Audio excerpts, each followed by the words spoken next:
መስቀሉ ጌታን የተሸከመው ለ3 ሰዓት ነው። 9 ወር በ5 ቀን ከማህፀኗ የተሸከመችው እናቱ ተአምር አደረገች ቢባል ይደንቃችኋል? እኔ በጣም አንድ ነገር ልንገራችሁ ክርስቲያኖች፣ በእመቤታችን ዙሪያ ተአምር ተደረገ ብላችሁ አትደነቁ። እሷ ራሷ ተአምር እኮ ናት። እሷ ራሷ ብቻዋን የምታረገው ነገር አይደለም። እሷ ተአምር ናት እኮ። ረሳችሁት እንዴ? ትንቢተ ኢሳይያስ ምዕራፍ 7 ቁጥር 14 ላይ እኮ ድንግል በድንግልና ጸንሳ በድንግልና ትወልዳለች፣ ስሙንም አማኑኤል ትለዋለች። ትርጓሜውም እግዚአብሔር ከኛ ጋር ሆነ ብቻ እኮ አይልም። እነሆ እግዚአብሔር የዘመኑ ፍጻሜ በደረሰ ጊዜ ምልክት ይሰጣችኋል ነው ያለው። እስኪ ምልክት ይሰጣችኋል ይሁን። ምልክት ማለት በግዕዝ እኮ ተአምር እኮ ነው። የዘመኑ ፍጻሜ በደረሰ ጊዜ ላይ ያየናት ተአምር እሷ እኮ ናት።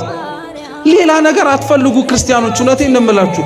እሷ ራሷ ተአምር ናት። እሷ ልታደርገው ስለምትችለው ነገር ታስባላችሁ?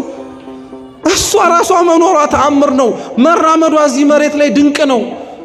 መወለዷ ለዚህ ዓለም በጣም የማይመጥን ነገር እኮ ነው። እንደው እግዚአብሔር ለኛ ድህነት አስቦ ካልሆነ በቀር